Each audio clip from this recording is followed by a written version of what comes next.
Hey, what's up? My name is Rob. I'm with Feedback Ranch. I do websites and marketing. I'm here with one of my customers, Steve. Yeah. Steve, what do you do? Ground tech.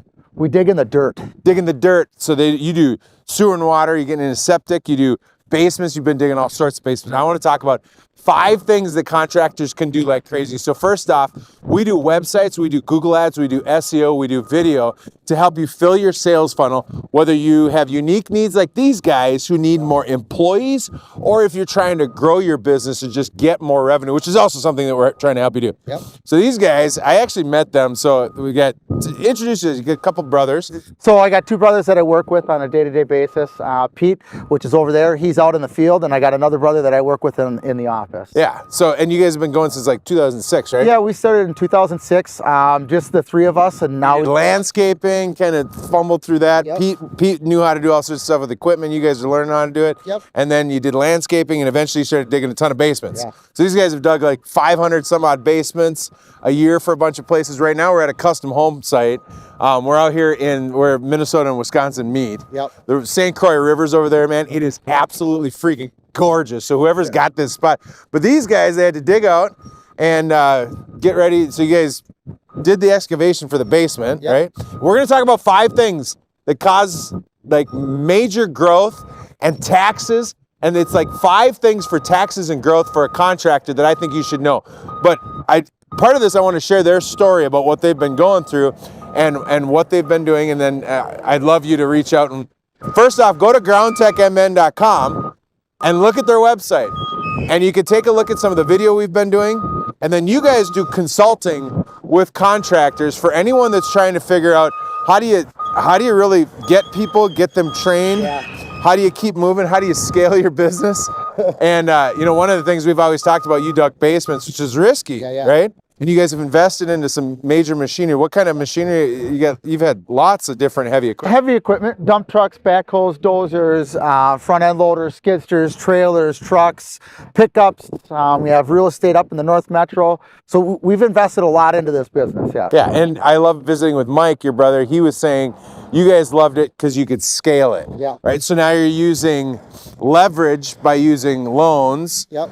To get machinery that you can then depreciate, and you can scale this business. So it's much more about the equipment and then operators rather than being a carpenter out there where you gotta like keep building over and over and over again. There's complexities to this, but this was a bit more scalable with capital than what some of the other businesses like the landscaping and stuff, right? So that was one of the things I learned from you guys that I thought was really good.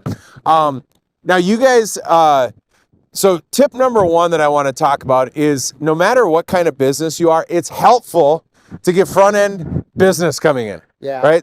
So now you guys are unique. A lot of you contractors, you do commercial work, like you bid to a home builder here. It's not like you ran some Google ad to get that, and yet we're running some Google ads. I want to talk about that.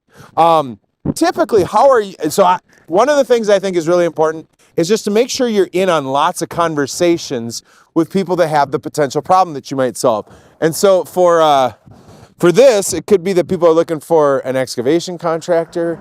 I believe very deeply that having a fantastic website that's optimized to get your Google business profile to show up with lots of good reviews, using a little bit of Google ads, and a good inbound-based SEO optimized website so that all of your locations show. And I'll shut up here. I want to hear your story real quick. But like one of the things I think is important if you're a contractor, you should get your Google business profile up, get as many reviews as you possibly can, because that Google Maps shows up for excavation near me, excavation contractor near me, sewer and water near me.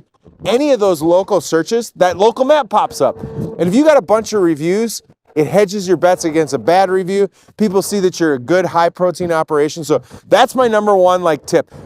Focus on getting Google reviews. Get Google reviews from people that just trust you.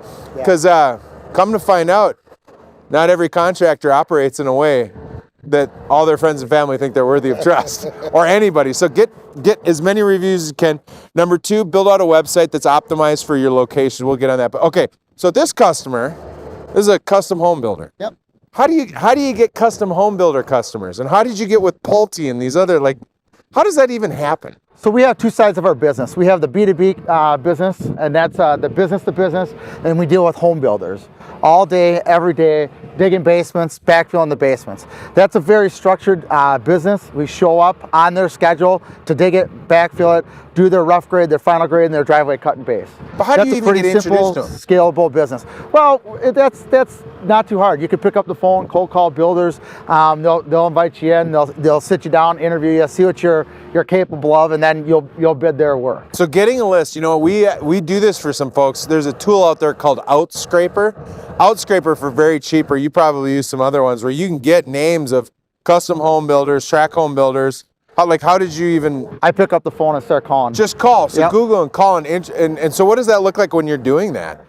It's pretty simple. You pick up the phone. If they have a pain point and they need more contractors, they'll take your call and they'll invite you in the office. If they don't need more contractors, usually they'll avoid you. But I would if I call somebody this year and they don't need you this year, it's not impossible that in the next 6 to 9 months, you might as well call them again and reintroduce yourself. I have a customer that even in the past I've worked with, I still continue to pursue him.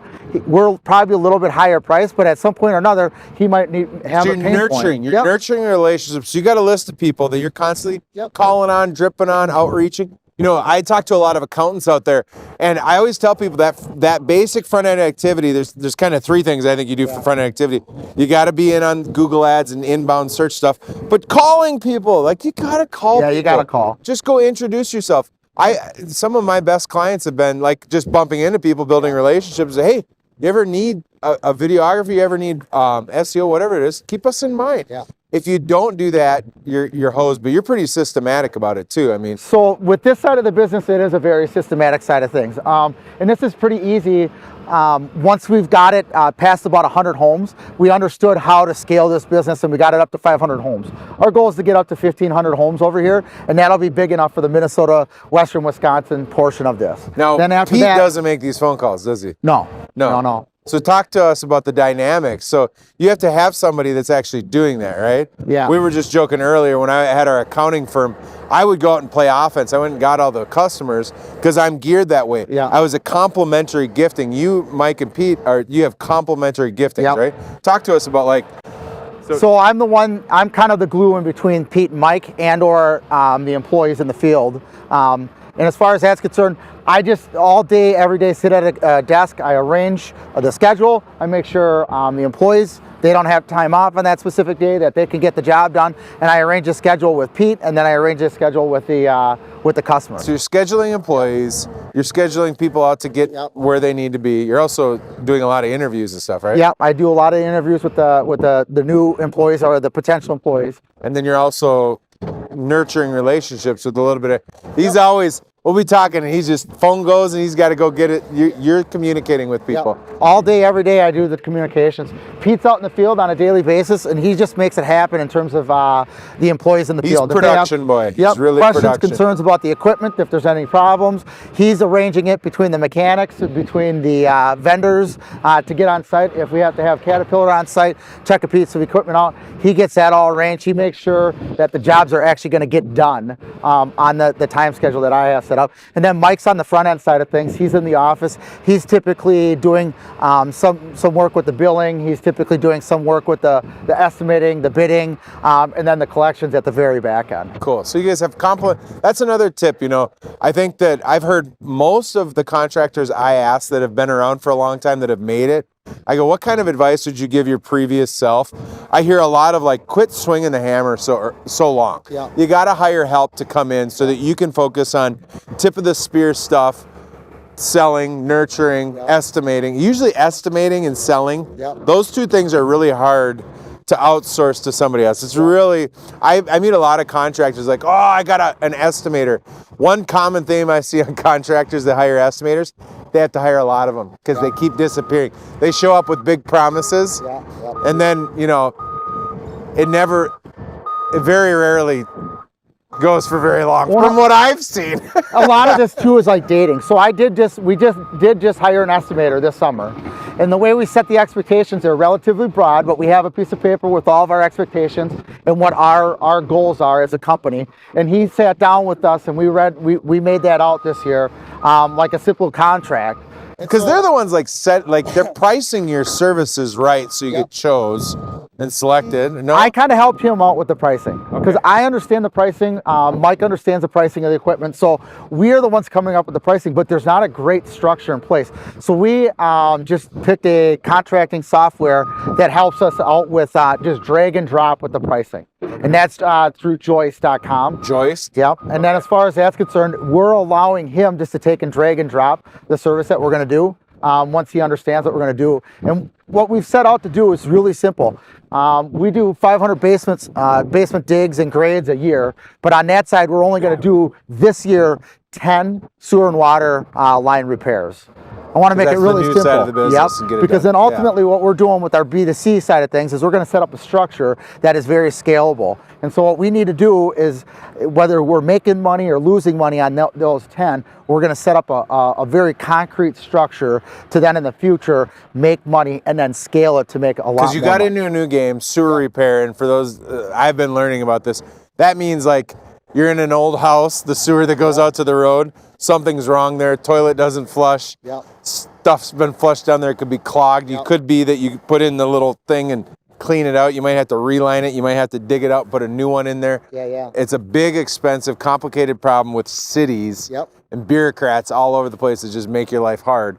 So you're focused on really getting your arms around that business process-wise and systems-wise so that you can deliver at scale. Because you figured that out here.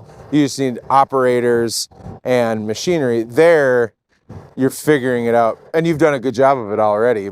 We're very process driven. And so whether we make money over there this year or not, that's not what our focus is. It's coming up with the process that in the future will scale and make the money.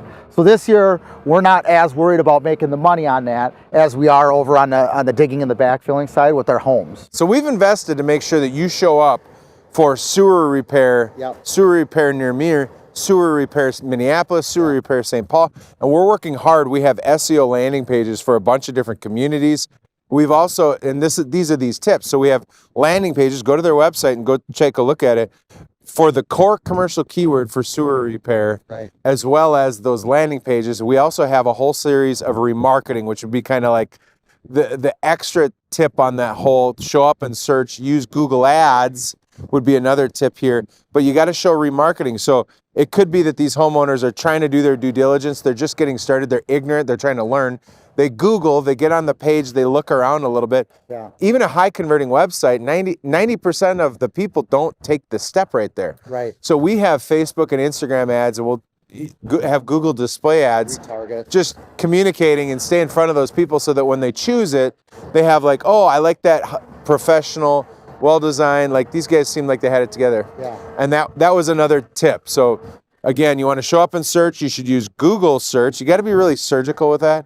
And then the local thing, and then the retargeting. Those are all really important things. But when you get that, then it's easy for you to work on your process because you have business coming in. Now, some of the other things that we've talked about, and I'll just throw the last, this is about offense, right? These are not just marketing tips.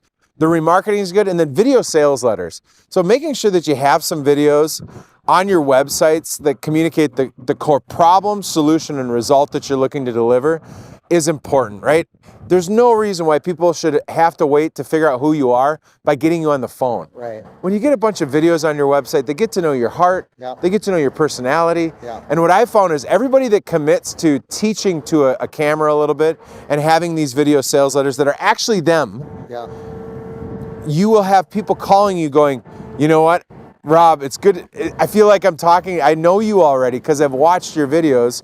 And at minimum, like, they know who the Hensland brothers are and they know what they're going. Have you had anybody react to like, I saw that video, or is that? I had a couple customers actually recently when we showed up. It's like, oh, it's actually you showing up to take a look at the problem, and it's like, because we made them famous up to this point. Right.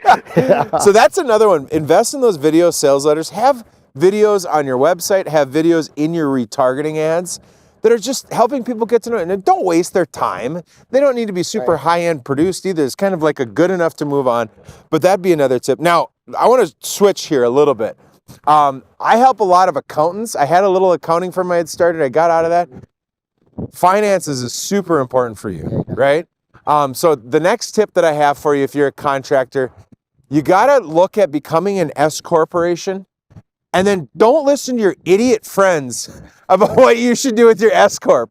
Get an outsourced accountant. In fact, if you go to my website, go to feedbackwrench.com and go to all my clients, literally go look at my websites. Just go at our work and look at our projects. Yeah. Every one of those accountants, every single one of them, are amazing, outsourced, proactive, good accountants that'll set you up as an S-corp, because your S-corp will mitigate your self-employment taxes, which are your Social Security and Medicare taxes. Yep. Talk to us a little bit about tax planning, which, you know, we've talked a little bit about this, but what role does an accountant have in your world? We talked about amortization schedules and depreciation and whatnot, but I don't know, what have you guys learned about taxes as a contractor over the years? Well, as a young company, there's no other way around it except for hiring and outsourcing an accountant and somebody that you trust. Because for us as a young company, by year 6, we were audited, sales tax audited twice. Dude, that's so hard. It's terrible. You do it a bunch of times. You do your own bookkeeping, your own accounting. You think you're doing well. Yeah. And then all of a sudden, little love letters start showing up. We even had an accountant at that point in time, but he wasn't very good at what he did. And so he just kept on saying, send me the letters, I'll take a look at it. But at one point or another, that music stops. And so ultimately, we had to go to a different accountant. He got us on a straight and narrow, but it did take quite a few years and a couple audits. But once you go through those audit processes, you really learn how to cross your T's and dot your I's. So some of that was, so I'm giving you this S-corp thing, knowing that an S-corp, you have to obey this law, or the rules around taking a reasonable salary is what it is. Work with a wise accountant that can teach you and help you discover what that is. There's also some other red flags, like writing off all your mileage on a car, buying a bunch of nonsense. You guys had some interstate commerce stuff back and forth that kind of like triggered an audit, right? It was like you bought from one state and sold in another. There are things, guys, that you will do that you have no idea are going to be little red flags. I was just in a contractor Facebook group. I don't go in there much, but this guy's like, I'm trying to figure out what I got to do to lower my taxes this year. And like half the guys are like, go call an accountant.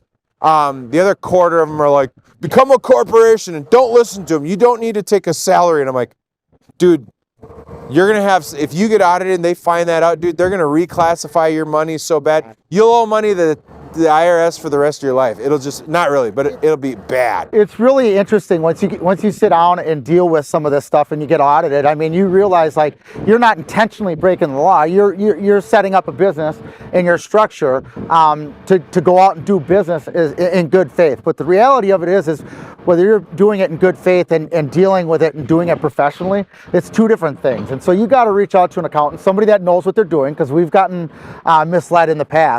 And then you got to go through things the right way.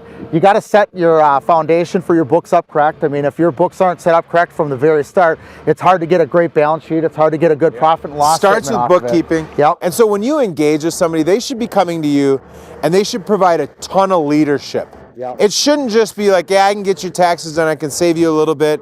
Let me see your accounting. Yeah, that doesn't look bad. No. It should be they grab the bull by the horns and point you in the direction of making sure your accounting is done right, that you have pristine financials, that your taxes, that they're teaching you. They should be teaching you and leading you, especially in the beginning, far more than what you think. And I think you need to be looking for these outsourced accountants. They drink my Kool-Aid. I teach this.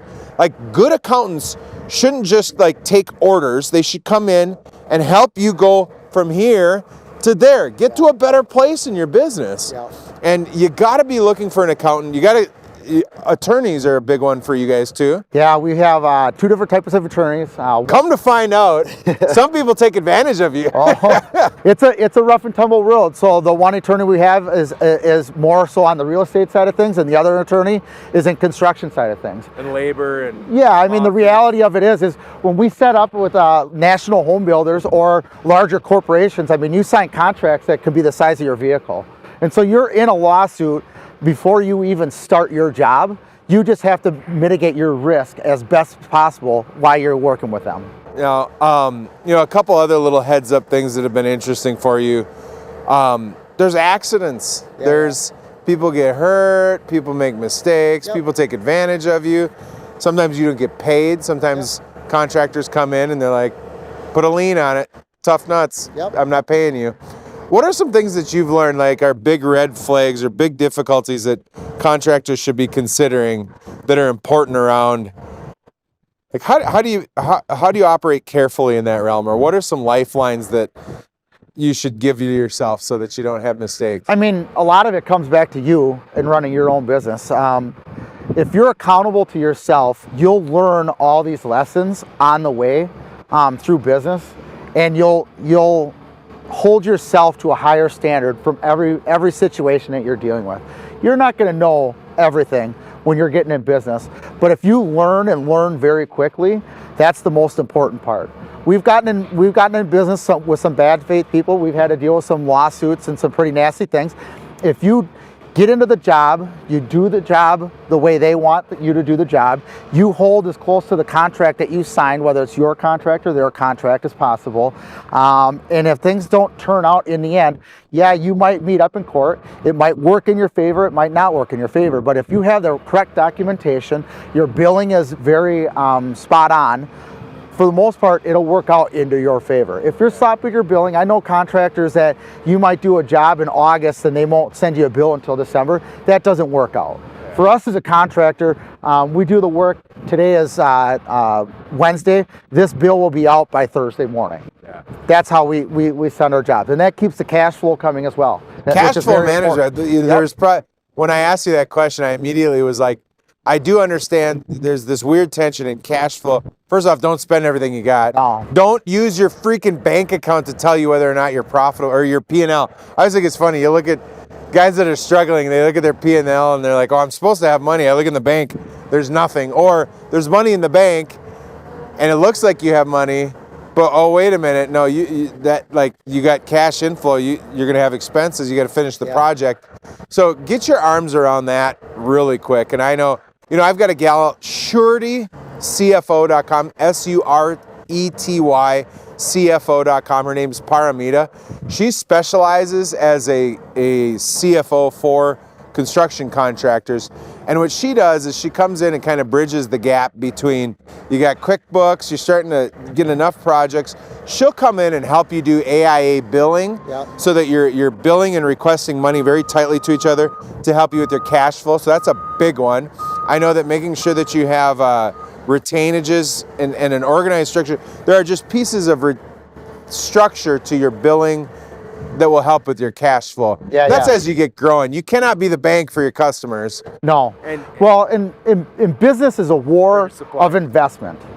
That's the way I look at it. Today you got to invest in building your savings account, then you have to invest in building systems, then you have to invest in building your marketing strategy, then you have to invest in equipment, then you have to invest in your employees. So business is a war of investing, and one day you're going to be investing in this, but then the next day you got to make more money for your savings account, or you have to build your equipment, more equipment, things like that. So that's the way we kind of look at it. So one day you have to go out and run and purchase a larger piece of real estate to store your equipment and or your staff. So it's a war of investing on a day-to-day basis. And I'd say that really leads to find collaboratively or complementary gifted people that you can partner with. It's really hard for a contractor. In fact, I think most entrepreneurs, it's really hard to get past a certain point.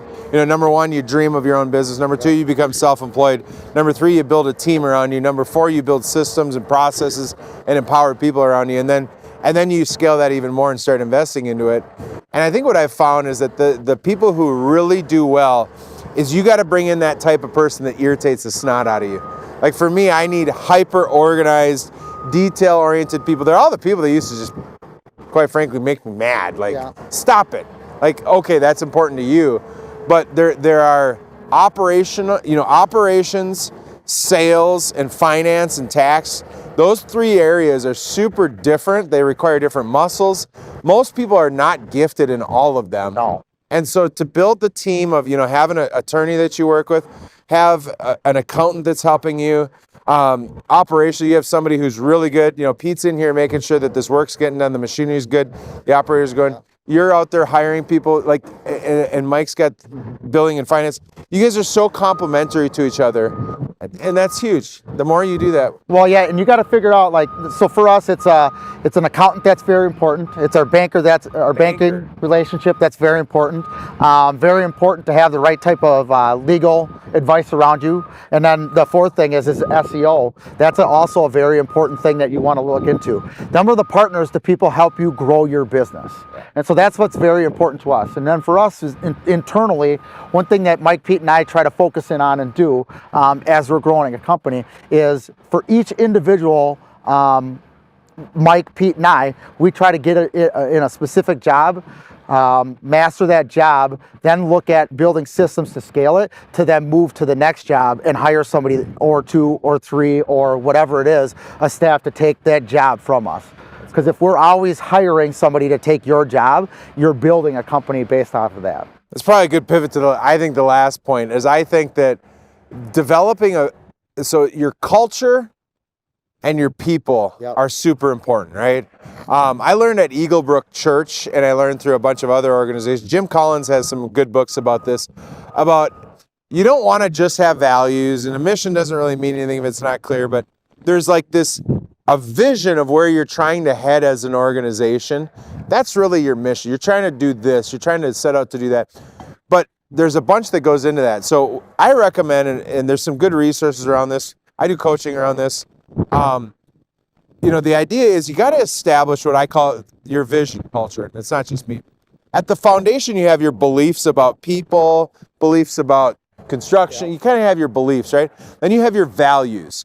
Your values are, what do I expect us, how should the outcomes of our life look?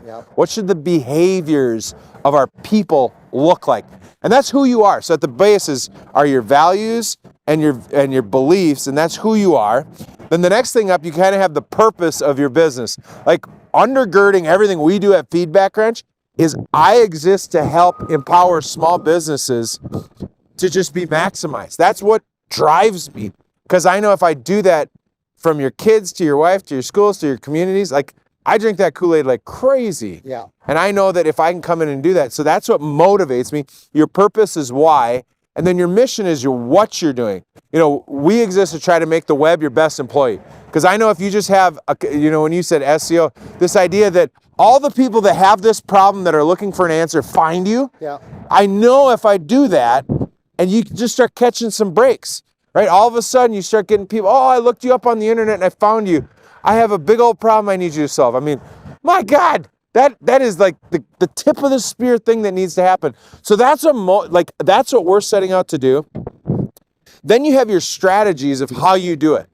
And your strategy should really be in line with what they call the hedgehog principle. And it's like your strategy. So for us, we do web, we do video, we do advertising, we do writing and copywriting strategy.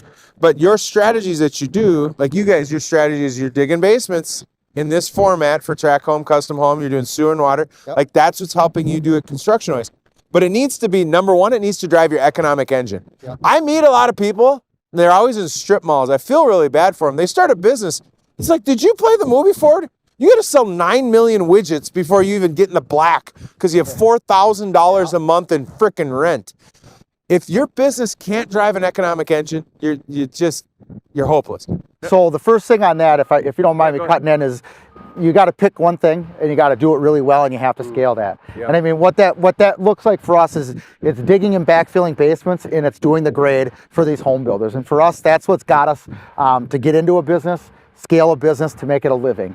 Then as far as that's concerned, once you get into that and you scale that and you get to the next part, our next iteration of our company is then diversifying ourselves. Yeah. So then we can handle different types of economies. So the first part is pick that niche and run in that direction. Are hard. Like one of the things. Yeah. Well, but you have your brother. Yep. Like Pete's kind of like, not saying you guys don't do it, but he's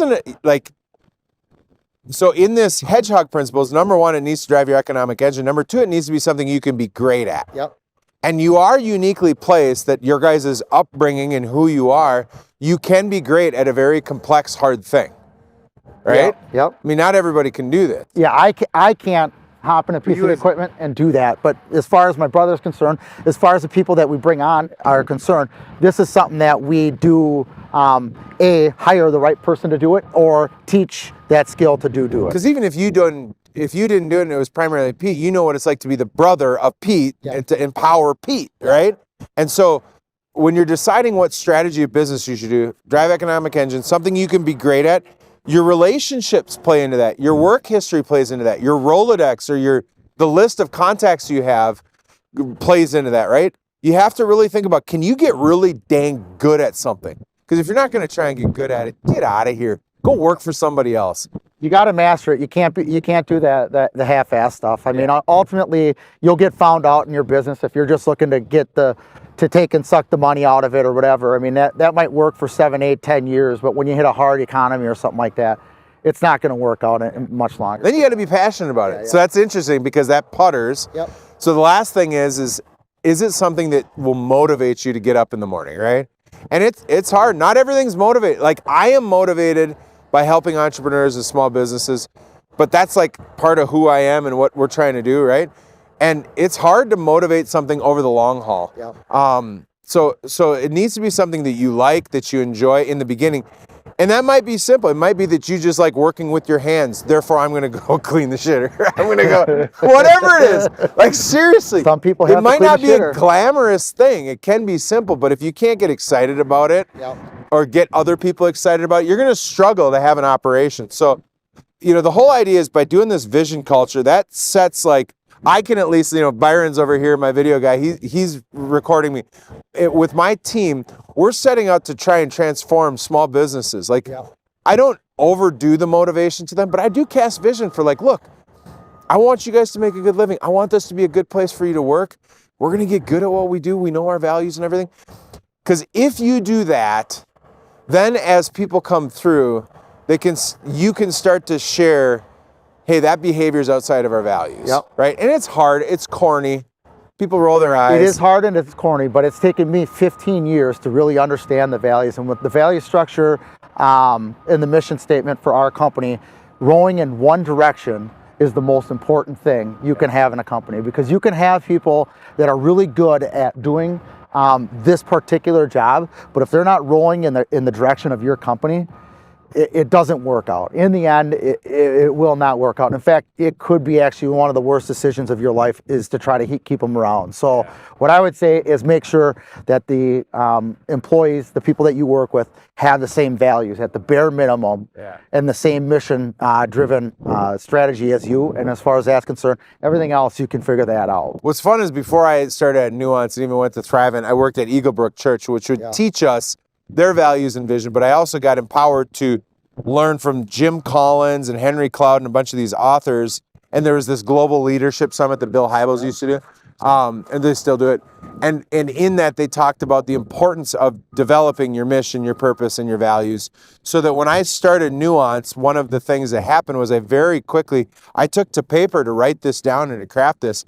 And I ended up coming up with 4 values that as soon as I launched Feedback Wrench 2 years later, I was like, these are our values. So I've had the blessing of like, our values, number one is to be trustworthy, and that's in everything. So I need to pursue your best interest as my customer.